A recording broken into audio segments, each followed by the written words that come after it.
All right, guys, so I got Walker Reynolds for a second here, and we're answering some Discord questions from the community. So, Walker. All right, so today's December 28th, and over the course of the month, December's a crazy month, so over the course of the month of December, there's a bunch of questions that have come in specifically about the unified namespace, and rather than, this is through Discord and through our YouTube channel, so I've decided to answer the questions in a video. So to state a tradition, unified namespace questions answered, take 0. All right, so before I get started, let's talk about what the unified namespace is, and if you need some help understanding what a unified namespace is, you can point at one of these links somewhere that I'm sure Zach will put, which will take you to a couple of different videos that we've shot that get into the weeds about the unified namespace. But I'm going to answer some questions that have come through on Discord. Very, very common questions. I'm going to try and answer them once, maybe twice, and hopefully that helps for the whole community. So let's talk about what the unified namespace is. So to answer the question about what the unified namespace is, the first thing that we got to do is remember what our goal is. And our goal is the Holy Grail. So as Industry 4.0, the fourth industrial revolution is all about turning the data we created, the data we started collecting, the data that's available through automation into information. The difference between data is that data is raw. It has a rising event, it has a falling event, and it has a value, okay, over a period of time. It's got a timestamp, it's got a value, it's got a name, and that's it. That's what data is. Information is something you can act on. So what we do is we take data, we either apply context or we create context from that data. So context would be, I may have a tag called temperature 1, temp 1 inside the PLC, and all I've got is a value that's the rising event, the rising edge and the falling edge of a specific event. The context would be temp 1 is the upper temperature sensor on this tank that belongs to this process that has this work order running on it at this moment. Okay, that's context. With that context, you can create information, and information informs people and allows them to make decisions. One of those things could be, I've got a context could be, I've got that temperature 1, it's called temp 1 inside the PLC. So I've got temp 1 inside the PLC. It's got a value. It has a rising edge. It has an increase. It has a value over time. That's the data, okay? I can apply context to that. I can grab data from other places and I can create context and information. And that data, or that the additional data and that to create the context and the information could be, that belongs to this tank, which would be tank 1, part of process 1. And some additional information could be, we're running product code A on work order B, and our recipe, our set point for that temperature transmitter is going to be 80 degrees Fahrenheit, okay? If I take all those things and I combine them together, that gives me context that can help inform an operator. That's what the fourth industrial revolution is all about. Fourth industrial revolution is about taking all that data and creating information with it, okay? And that's done in many ways. That's done in SCADA systems. It's done in manufacturing execution systems. It's done in quality systems. It's done in warehouse management systems. It's done in the ERP. It's done in your CRM. It's done in your shipping software and your AR and AP software. It's done in lots of places. It's not just on the edge where your PLCs are, okay? When we talk about the convergence of IT and OT, and I hate that term and I generally don't use it, but it's one that most people are familiar with, there's really been the 2 iterations in industrial, or in the fourth industrial revolution. The first iteration, and I'm going to go ahead and share my screen here. The first evolution is all the stuff is in the ERP and the cloud stuff, okay? This is the stuff, this is the IT stuff. This is the stuff, sometimes it's here too, but we'll go ahead and make this red. The first iteration is the stuff that IT controlled, okay? So IT controls the ERP almost always. It controls the cloud, and it controls the business infrastructure. So that is when you go to work in a plant and you get on the internet, you're getting on an infrastructure that IT owns, okay? So that is the IT information. That's the IT data.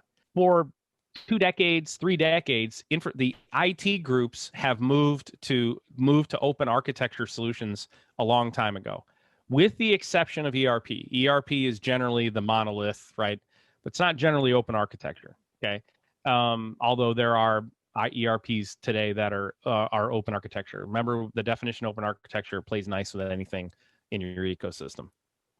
The IT group has gone to open architecture a long time ago. They've avoided what a term called vendor lock, which is basically that the vendor doesn't hold you hostage simply because you used their software to create a solution, right?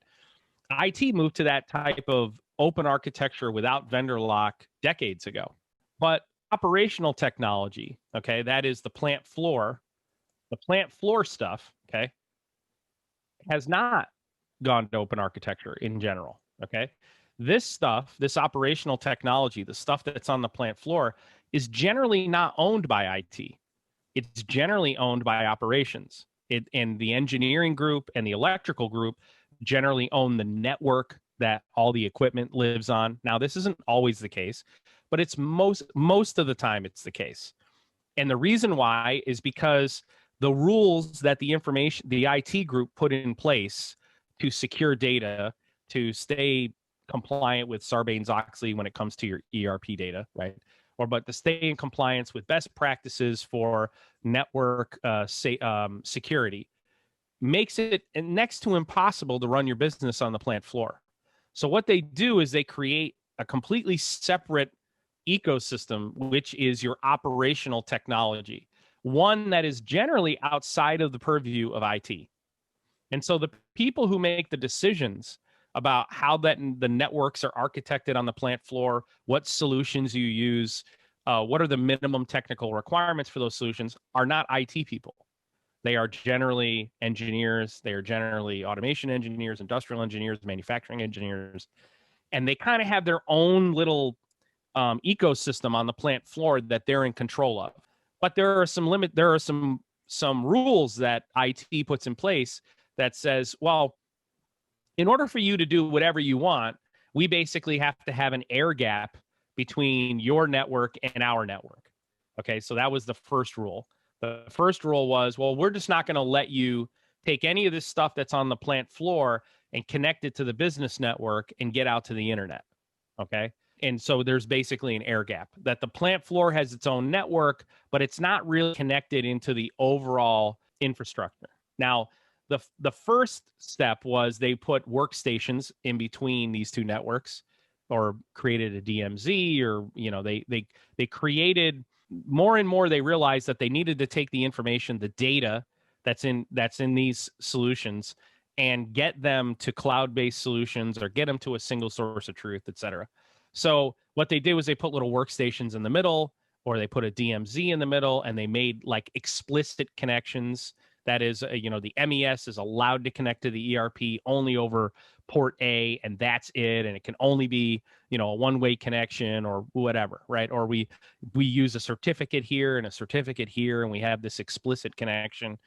And or we use messaging queues to kind of connect the operational technology into the business infrastructure.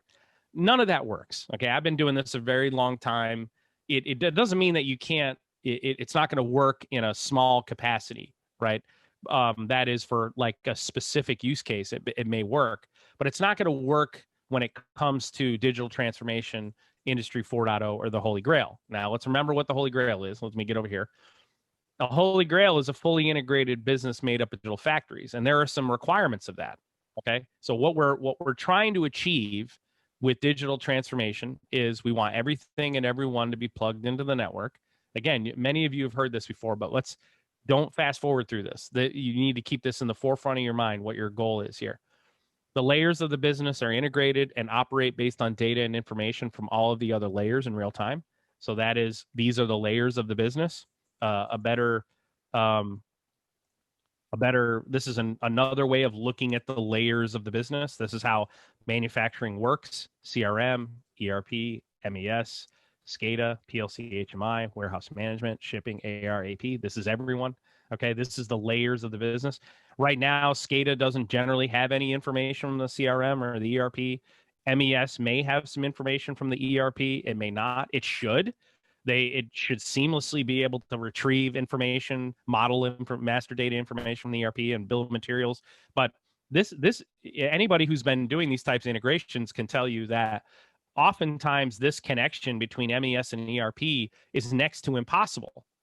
You could spend a year, 2 years, 3 years just fighting with IT and the SAP development group to get all the connections that you need, and then the moment you get them, you realize you don't have everything you need, and you'll spend another couple of years trying to fight this battle.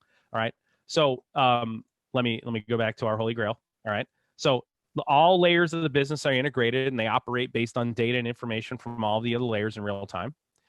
Every stakeholder in the business knows the state of the business in the real time. So whether I'm a pulpit operator in a steel mill, whether I'm a pulpit operator in a steel mill I'm only ever really interfacing between supervisory control and data acquisition. I'm a stakeholder in a business. I should also have the ability to view more important information about the business in terms of, how are we doing today? Are we running efficiently? Are we profitable today? Because if I have that information, it can help drive my focus towards what I should be doing in my role in the business to help make us more profitable. At the end of the day, that's the goal, right? Increased efficiency, higher profitability. That's, at the end of the day, that's what we're trying to achieve.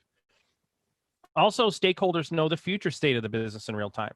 So the SCADA operator, that is the guy who's sitting in a pulpit or in a control room monitoring a process, and he's tasked with executing, making sure that process runs as optimal as it can as an operator, get my changeovers done, get my new products up and running as quickly as I can.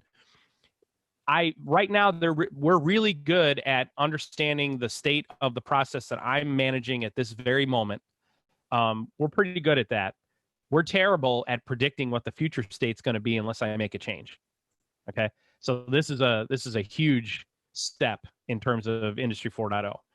The next step is we want to leverage technology, machine learning, and AI to collect and analyze data and information. We want to use machine learning to predict future outcomes based on past patterns and current state. We want to use artificial intelligence to consume what machine learning is able to accurately predict so it can recommend operational adjustments to improve future outcomes. And then the individuals, the stakeholders, the SCADA operator and the pulpit will choose whether or not to execute the recommended operational adjustments that comes from AI. That right there is the definition of a fully integrated business made up of digital factories. So let's bring it all the way back to the unified namespace then. Okay. None of that's achievable without using some type of unified namespace. Unified namespace is a term that we use, but you could hear, digital twin. We don't use the term digital twin because a digital twin is a snapshot of the business. A unified namespace is stateful.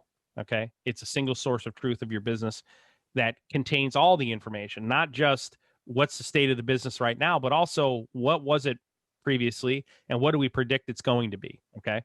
So what we do is we create a unified namespace built on ISA 95. ISA 95 is essentially the standard for structuring industrial data in software. Okay. And that structure is enterprise, plant, area, line, cell. So if we want to look at that, that's here.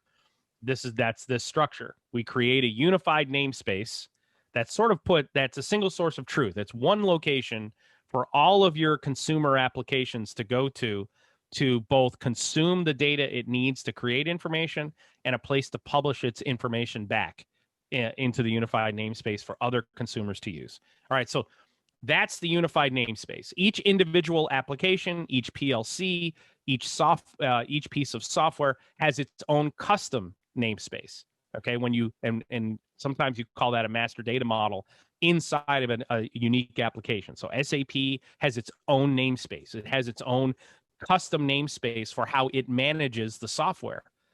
But you can't take the custom namespace of SAP, the custom namespace of Ignition or Factory Studio. You can't take the custom namespace that's inside of HiByte or inside of the Canary Labs Historian or inside of Flow or inside of Automation Intellect's MES system yada yada yada yada ad infinitum. Okay, you can't take those custom namespaces and just throw them together.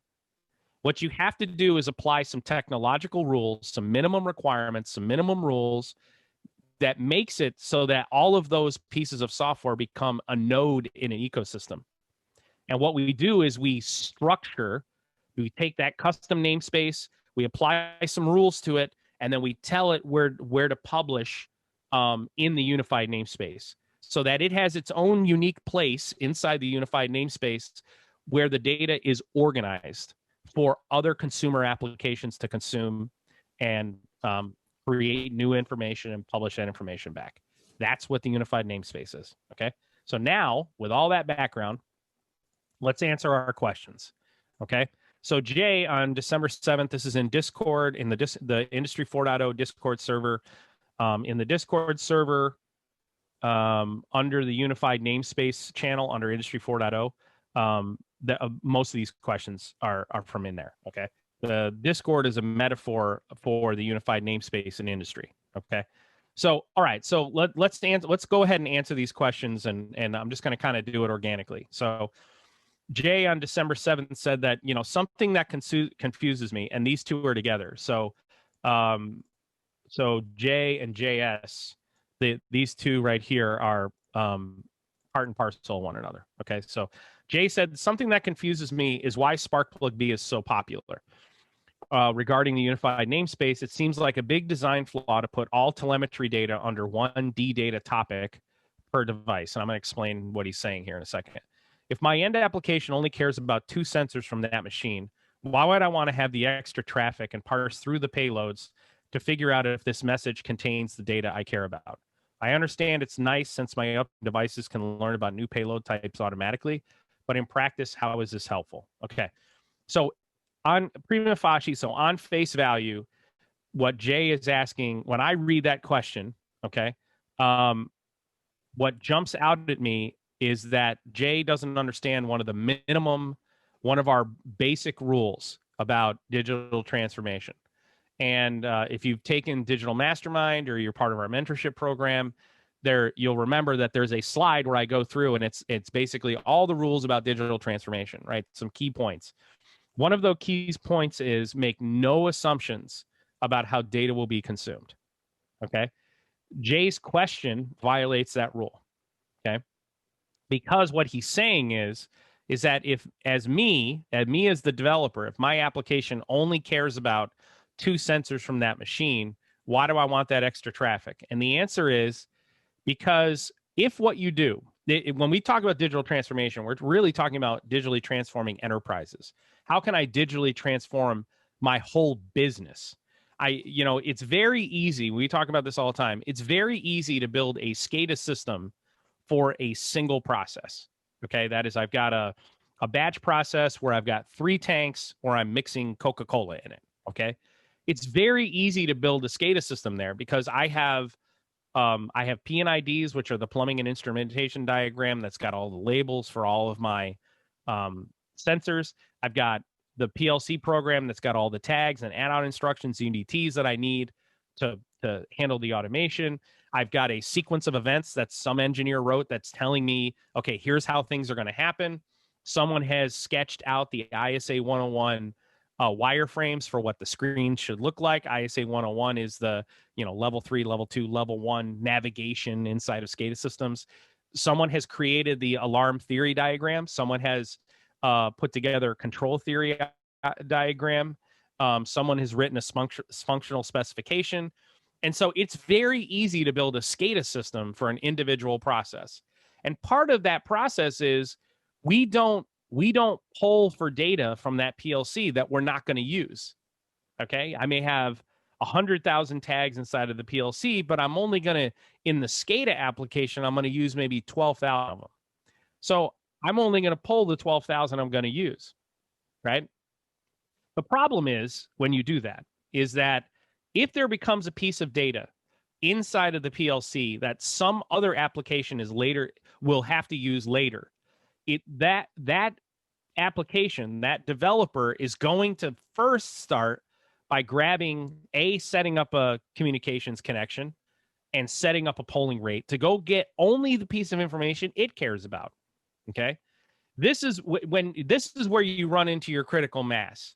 What ends up happening in digital transformation is that as we move, or we add nodes to our ecosystem, right? When I have a single PLC and I've got one SCADA system, I have a one-to-one relationship between the PLC and the consumers in the ecosystem, okay, of the data that I can make available to those consumers, that event data, okay, the value with the tag name, what it value was, it was over at with a timestamp.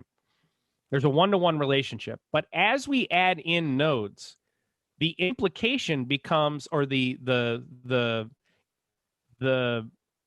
relationship between event and consumer becomes exponential. So as I say, I want the MES system is going to need some certain information, or it wants to put information inside the PLC, or the ERP wants to consume some of that stuff from the PLC, or the HMI that's just running on the line, not the SCADA system in the control room, but the HMI running on the line is going to want to pull only some certain information. What ends up happening is I create multiple connections with multiple polling rates, and each change is a discrete change that only impacts one of those connections. Okay. Part of the reason that digital transformation fails, and what we've observed through our process of working with companies to leverage Industry 4.0, is that they approach digital transformation. They start by approaching digital transformation the way they build a SCADA system. And one of the rules in a SCADA system is make assumptions about how the data will be consumed. Why? Because we don't want to pull all the tags in our SCADA system. Why would we? If the SCADA system is only going to use 12,000 tags, why would I bring 100,000 tags into the SCADA system? It's a very valid question, and it totally applies. The reason we use a unified namespace is the unified namespace is the place where everything goes. And the SCADA system becomes a consumer of the unified namespace. And the SCADA system can choose to only consume, that is, subscribe to the data it cares about from the unified namespace. The unified namespace is the one single source of truth. Okay, it's the digital twin, if you will, although we're not going to use that term. So why is Sparkplug B so popular? It seems like a big design flaw to put all telemetry data under one data topic. The answer is you don't have to put it all under one data topic. You can have multiple Sparkplug B payloads for a single device if you want to. The only difference is that each of those Sparkplug B payloads will have their own device ID. So I could have one PLC that's got 3 Sparkplug payloads, okay? But each it would be like device ID A, device ID B, device ID C. That's how it would be constructed. It's under the client ID. So it'd be like a virtual PLC kind of?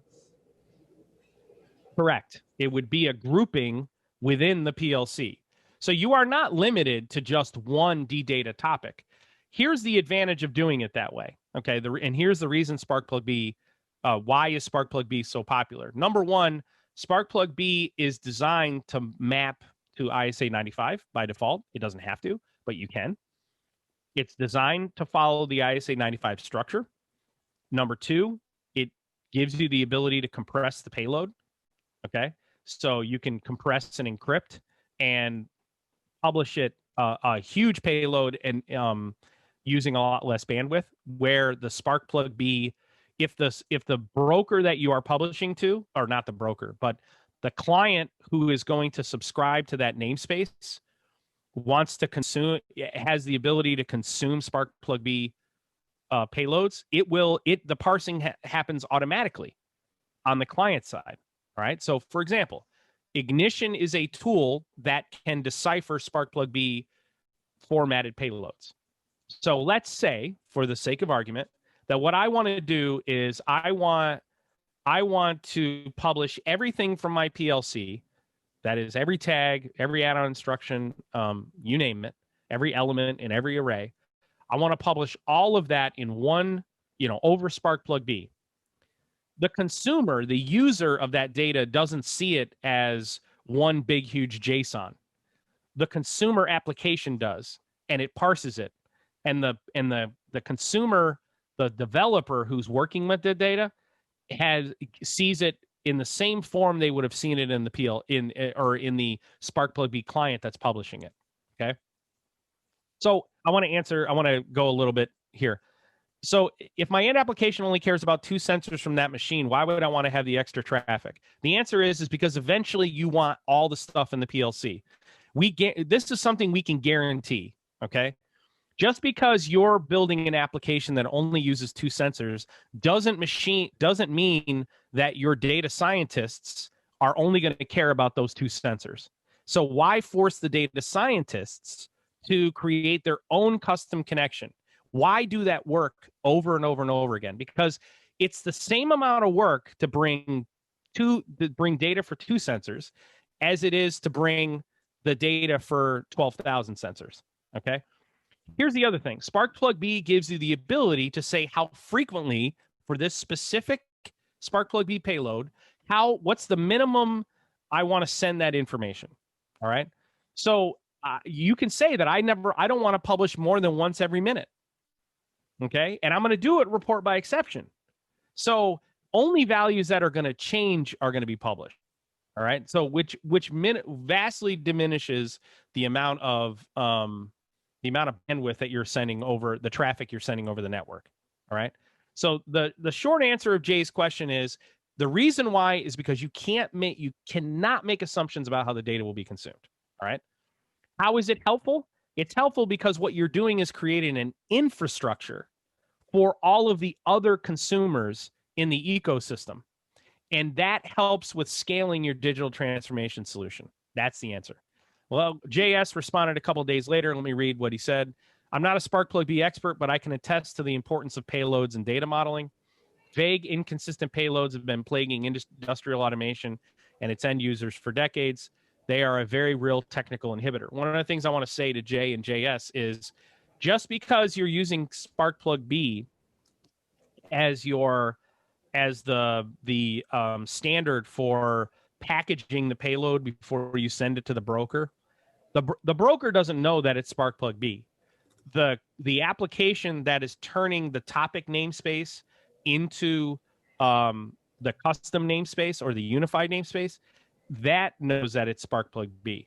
Okay, so if you use like an off-the-shelf, say you use a MQTT Explorer, which is an MQTT client, and you connect to a broker with it, and you have it subscribed to a Sparkplug B payload, you'll see the namespace, you'll see the D data, but you won't be able to decipher most of it because MQTT Explorer does not speak Sparkplug B. It speaks MQTT, but it doesn't speak Sparkplug B, and Sparkplug B is how you package the payload. That's what Sparkplug B actually is. Okay. If you can guarantee that your environment will never change, perhaps it's not useful. By the way, JS, this is a very good point. You can't guarantee that. So I would never even write this. Here's the thing you can guarantee. He's writing that to show how ludicrous it sounds. Correct. If the thing you can guarantee is that the environment will change. That this is the whole reason that industrial automation professionals have moved away from waterfall projects and to using agile project management. Because the reason why is because things are going to change. The reason you use SDLC, software development lifecycle applications, is because that the requirements are going to change. Why do we know that? Because the software is not it doesn't operate in a vacuum. That software is used to provide information, and that information creates knowledge. And what we want is a function of the knowledge we possess. As our knowledge grows about our process, what we want changes. So we can guarantee the environment will change. On the other hand, it can be short-sighted. JS is exactly right. It's a missed opportunity not to organize and self-describe data sources.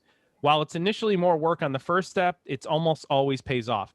I would argue it's not more work in the first step. It's marginally more work. I can tell you that it doesn't increase the amount of time it takes to complete a project, even on the first step. It actually decreases the amount of time. Why? Because we never have to go back and add something we forgot to add. And that's something you always have to do in that first project. There's always some data point you forgot that you have to go back and remap. And hopefully it was, a function of a UDT, then an add-on instruction, an element of a UDT that's got to pass through the AOI, that's then got to pass through to the template inside the SCADA system. I would argue that it actually takes less time. Do you care about connection state? Do you want to assume context? Do you want to manually map or contextualize your data? Will any other than you need to work on this? Will they understand the whole system end to end or just parts of it? Have you ever spent time troubleshooting monolithic code without proper comments, aliasing, object-oriented principles, etc.? But JS's answer is spot on. Okay, but the one thing that he's missing here is rule number 1: thou shalt not make assumptions about how the data will be consumed. Okay, it's not rule number 1; it's like rule 3. And then Jay responds back, I agree, poor documentation is an issue that's plaguing the industry. I know many controls programmers, but none have had an education or training in software development life cycles, software development life cycle, etc. I find it interesting that in the traditional software dev world that API documentation is considered standard or required, but in the OT dev world that documentation is considered a nuisance. So a protocol was developed to try and skip this step. And I take you all the way back to the reason that's the case is what's the one thing that there's a running joke, if you ask IT if you're allowed to do something, what is their first answer every single time, 100% of the time? Zach? The answer is no, right? The answer is no. IT is in the business of saying no. Okay, so the reason they say no is, there are a lot of reasons they say no. They're conditioned to say no, but one of the reasons they say no, or one of the byproducts of saying no to any innovation or new connection or new application is they don't have to update their documentation. Okay, so they have the time to write the documentation one time. Okay, and they don't have to worry about changing it or updating or managing it, going to the software development lifecycle component. One step in SDLC is updating your documentation. Operational technology, the plant floor, doesn't have that luxury. Because what is king in operations? Production. What is king? Production. Safety. Production is king in operations, right? Well, depending on which company you talk to, right? If you go to Cargill, it's safety. But if in many companies, production's king. Most companies, production's king. Let's be honest. They don't have the luxury of saying no. They've got to figure out how to make it work. That's the reason that controls cabinets, when you go to a plant, and you walk through any plant that's been around for 10 years or longer and look in their controls cabinets, it looks like spaghetti. Why? Because they have to do whatever it takes to troubleshoot an issue inside the electrical cabinet, but the priority isn't putting that cabinet back in the state it was in, all nice and neat and, meeting all the, UL requirements for wiring an electrical cabinet. But getting the operation back up and running is a requirement. So what they do is they mess up the cabinet to fix it, and then they move to the next problem they got to solve, because production is king, right? This is the problem with merging OT and IT together. So what one of the additional values of the unified namespace is IT can still operate the way they want to if they want to. If IT wants to still say no, they can. And if operational technology still wants production to be king, they can, as long as they meet the minimum technical requirements. That is, we're going to use a unified namespace. It's going to be built on, in this case, unified namespace, single source of truth, built on MQTT. We're going to use report by exception, edge-driven, lightweight, open architecture technologies. As long as we meet those minimum requirements, IT can continue to operate the way they want to, and OT can continue to operate the way they want to, and the only place that they merge is at the unified namespace. Okay? All right, let's go to Scott Polnicky's question, which was December 22nd. So Scott asked the question, does everything that gets published into the unified namespace need to be in a JSON and follow a specific structure format? In an ideal world, does the UNS live in the cloud or on-prem or both? Okay, I'm going to answer the first question. The answer is no. Not everything that gets published into the unified namespace needs to be in JSON and follow a specific structure or format. That is the JSON. Okay. The topic namespace does need to follow a format. Okay. So, you know, and I need to know where I'm supposed to publish my stuff. So enterprise, site, area, line, cell. Okay. This is our, and that in MQTT speak, that would be this topic right here. Enterprise, site, area, line, cell. Okay, that's what the topic looks like. If I want to publish to this topic, then I'm going to have a value associated with cell. Okay, right? And so if I say publish to this topic, the value machine 1, then if that's my payload and that's my topic, then what I'm going to get here is when I go look at cell.value, the value is going to be machine 1. Okay. But let's say that I've got underneath the cell itself, I've got 100 tags. Okay. I've got tag 1, I've got tag 2, I've got tag 3. Okay. But I've got 100. I go all the way up to 100. Okay. I can use a JSON to package this all together. So what I could do is instead of my payload, my topic being enterprise, site, area, line, cell, what I can do is I can use Sparkplug B to turn this cell into a device, and I can package together in that JSON. Tag 1 is my key, and then value is whatever that value is for that payload. Tag 2 is the key, value is the payload. I can structure it as a JSON. Here's the beauty of MQTT. I can have, this is called flat MQTT, this style here.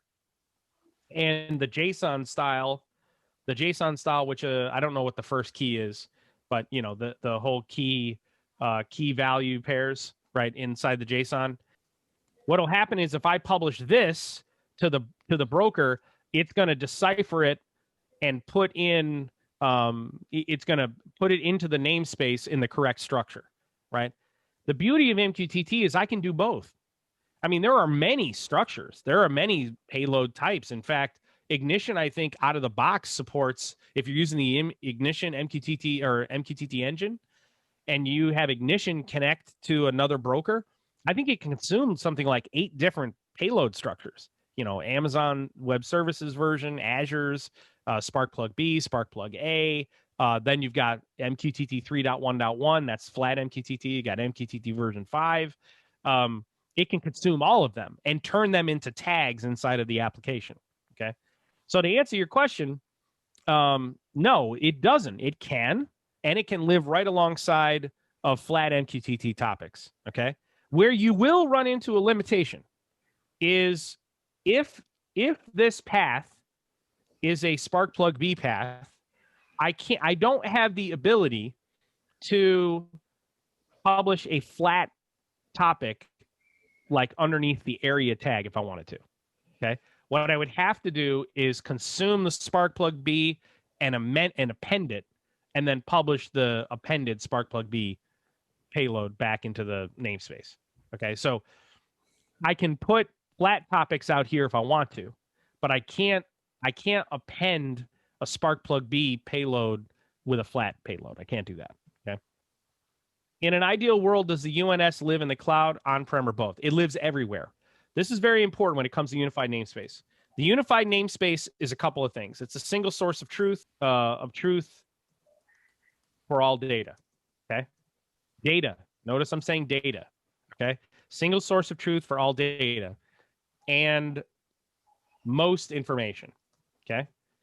It is structure and events. The unified namespace is structure and events. That is, what is the structure? How am I going to go find the data and information I want? And what are the individual events? Okay. When a value changes, say the value of tag 2 changes, and I am not subscribed to that topic, Okay. I can't go to that tag and look at old values. I would have to retrieve them from a consumer application that was monitoring the events and stored them. Or, which we do this here, we'll put in a thing that's a data set, history data set, last 30 days underneath a tag as a topic. Okay. So this has a value, and then I've got a data set underneath it. Okay. I could do that too. But remember, unified namespace is structure and events. Unified namespace is the hub, is the hub, and consumers are the spokes of your functionality. Okay, that's what your unified namespace is. It's kind of like the frame. It's kind of like the framework of your business. Correct. Is there a specific lifecycle policy that should be implemented for the data published to the unified namespace? I'm not sure that I understand the question. Is there a specific lifecycle policy that should be implemented for the data published to the UNS? Oh, how long should the data stay there? When does it become stale, for example? The answer is never.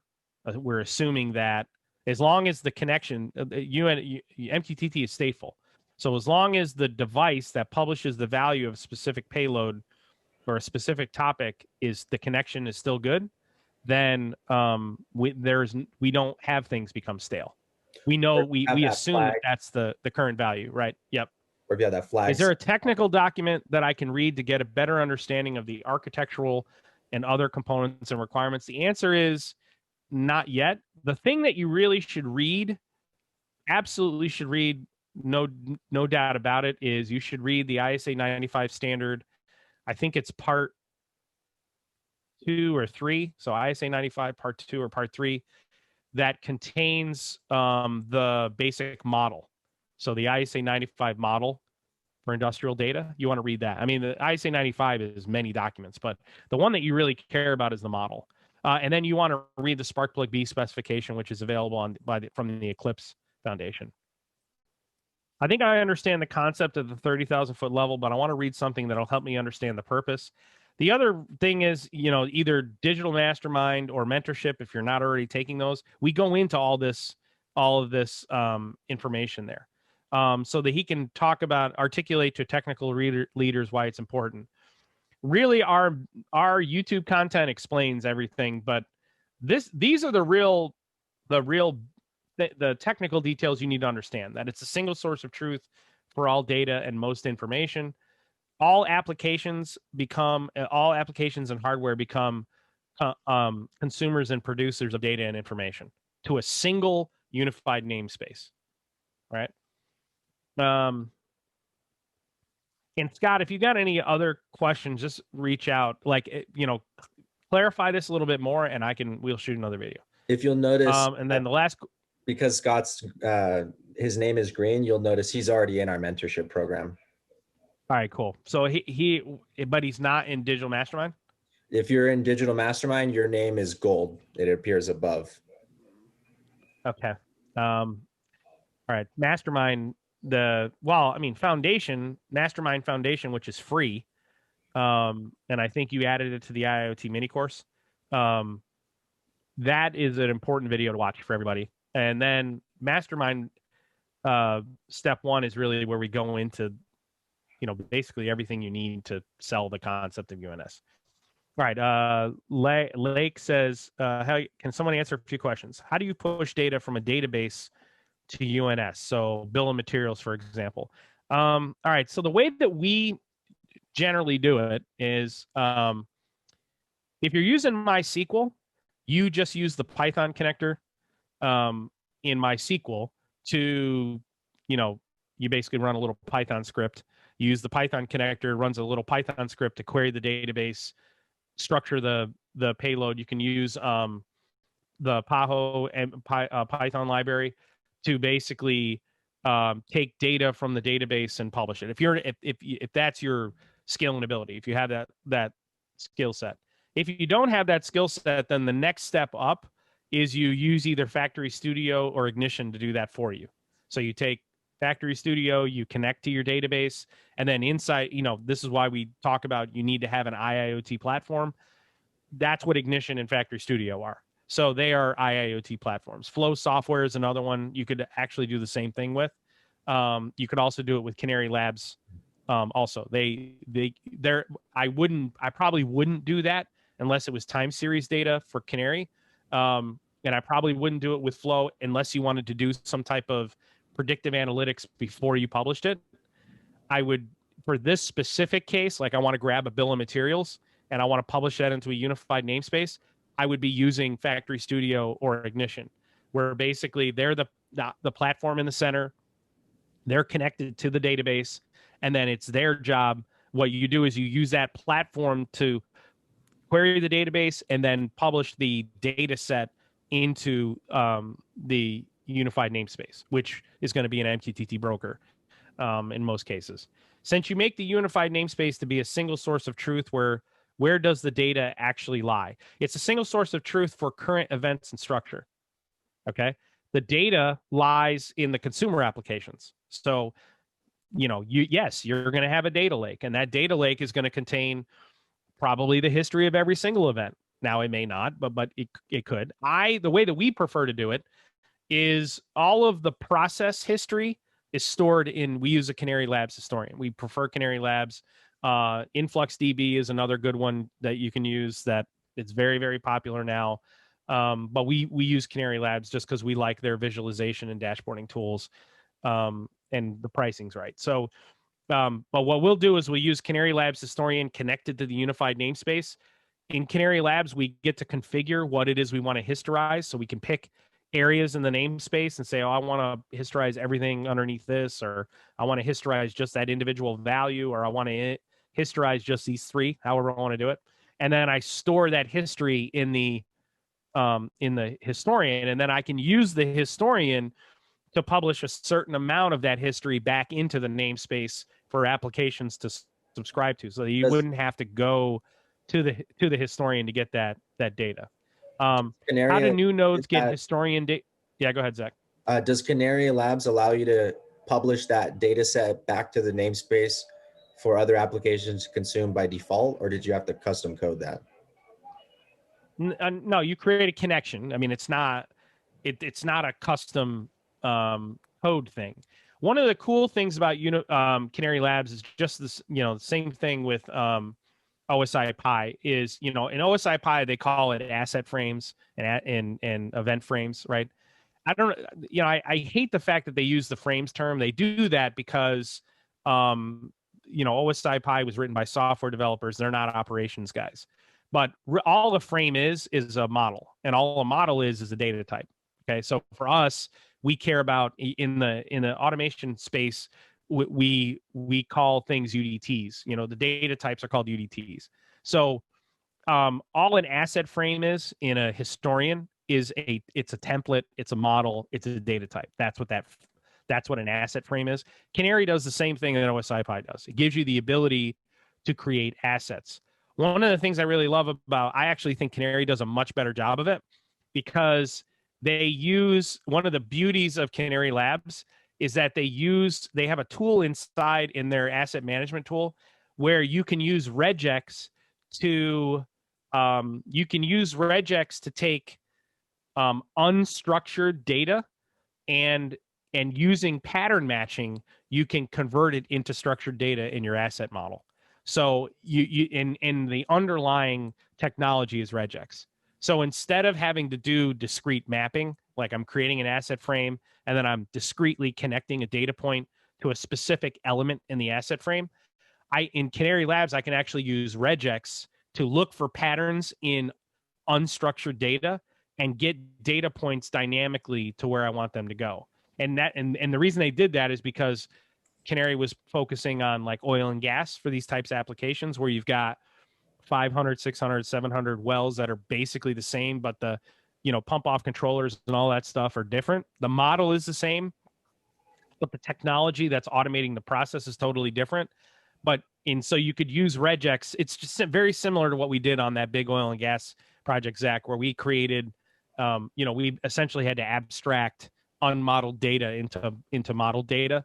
Canary gives you that ability. And Canary, all you have to do is configure a connection to be able to send the history back into the namespace. That's all you got to do. You're not scripting it or anything like that.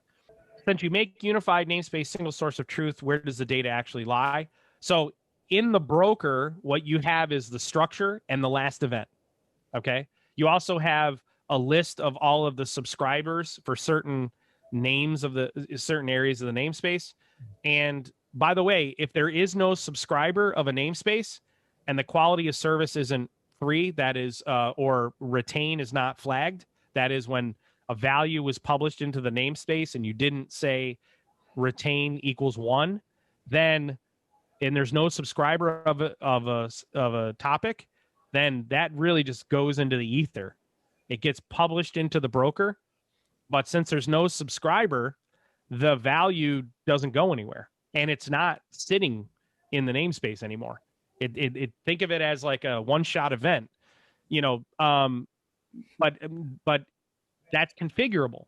So if I say when I publish my topic, my payload, and I publish to sell, and I'm publishing the value of machine 1, and my quality of service, so my QoS is 1, and retain equals 0. Okay, yeah, it's quality service is 1. If I say the QoS is 1 and retain is 0, and I have no subscribers of that value, that is, there's no client application subscribing to that topic, what's going to happen is my node is going to publish to sell the value machine 1. But because we don't want to retain it, we only published it once, and there's no subscribers, if 10 minutes later I subscribe to sell.value, machine 1 will be, the value will be empty. There won't be anything there. Because I'm saying by not retaining the value and the quality of service being 1, that this publish is meant only for people who are subscribing to it at this moment, right now. But if I say the quality of service is 3 and the retention is 1, then that means I want people who are subscribed to this payload or to this topic right now to get it, and anyone who connects later and subscribes. So MQTT gives you the ability from the edge to define who can get that value. And now there are scenarios where I may publish that payload where if you're not monitoring it at this very moment, I don't want you to get this value. There are scenarios for that. Like, for example, alarm management software. Why would you have an alarm why would an alarm want to monitor for a value that could potentially be out of range, but I didn't get it until 10 minutes later? You don't want to do that, because then you could indicate an alarm that no longer exists. Okay. So how do you push? And so how do new nodes get historian data from the unified namespace? Do you republish? The answer is new nodes can either get it in this type of format here. Here's the way that we generally do it is we will get the actually a really good question. That's a really good question. I may get it in a, let's say that I'm only interested in the last 30 days or the last 30 minutes, the last 1 hour. The first thing I'm going to look for is to see, is there a topic that contains the last hour worth of historical data? Okay. If it's there, I'm going to use it there. But let's say I want to look over a longer period of time. Then what I'm going to do is I'm going to get the path to that historical tag from the unified namespace. And then I'm going to go directly to the historian to get to query the data. Right. So, and by the way, this is where the engineering comes in. How you solve that problem is a function of how you design the minimum technical requirements. When you're designing the unified namespace, you're answering that question. That question comes up. Okay, how are we going to handle history? Some people may say, you know what, we're not going to do history in the unified namespace at all. The unified namespace will just be the structure, and it'll just be the events, and we'll retain everything. So when I connect to the unified namespace, I'll always be able to see the last published value of every single topic in the namespace. You may set that as your minimum technical requirements. But then again, you may not. I see John Sindrich just sent a question. Let's see. I saw Sindrich say something. Oh, from the practical, we need to. Yes, you will, John, to answer your question. You will. All right, Zach, Vaughn, you guys have any? Was that clear? My answer is clear. Yes. Zach? Even for me. Okay. No, yeah. What is the clear up a lot? Yeah. What is the unified namespace? It's the single source of truth for all data and for all data, correct? Correct. And this, I would say that the number one answer that people need to understand, it's the structure and the events of your business. Okay, it's the structure and the events. That's really what the unified namespace is. Its purpose is to be a single source of truth for all data and most of the information. Now, why do I say most information? And the answer is, if you're doing it right, every event should be going through the unified namespace. It could be going to another application at the same time, and maybe not through the unified namespace. One of the things we talk about is when you're using a unified namespace, that doesn't mean you're getting rid of every point-to-point connection between applications, but you're getting rid of most of them. But there are going to be scenarios where you're going to integrate from one application to another application directly. Okay, there are going to be scenarios where you do that. But the rule in that case is any data you create and any information you create from that connection has got to get back to the unified namespace. What you can't do is have them have that discrete point-to-point connection be a silo. You've got to have the discipline to ask the question, okay, once we create this new data point, or once we create these series of data points, where are we going to put that in the unified namespace, and which application is going to send it there? I have a quick. You got it. That's part of the rules, right? So, all right. Hopefully, this answered those questions. Obviously, you guys can see why I didn't type the answers now. It took us more than an hour to shoot this. And can we do a quick update on Mentorship 2021 launch, as well as the FXU and any other exciting updates?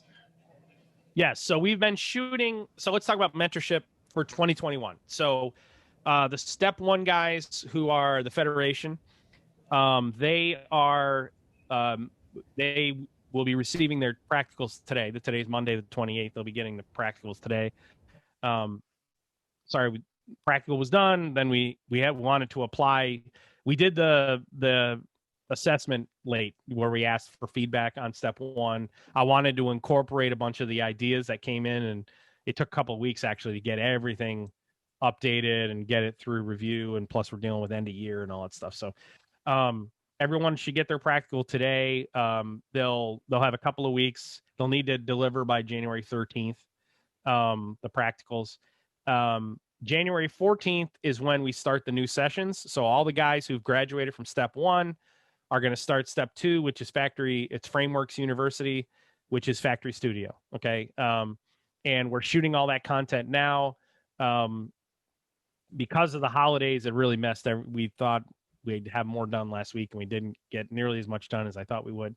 So we're shooting all that content now. The Frameworks University will be through Intellect.online. We've also purchased IIoT.university, so you'll be able to go to either domain and it gets you to the exact same place. I think IIoT.university is pretty cool, pretty awesome that we got that domain. So Mentorship Step 2 is Frameworks University, Advanced Python, Advanced SQL, all that kind of stuff. So everyone's going to be learning Factory Studio in Step 2. So that's all the .NET stuff, wholly object-oriented, super fast. You're going to understand how in Step 1, you've learned how to use Ignition as your IoT platform. In Step 2, you're learning more advanced principles, and you're learning how to use Factory Studio as your IoT platform.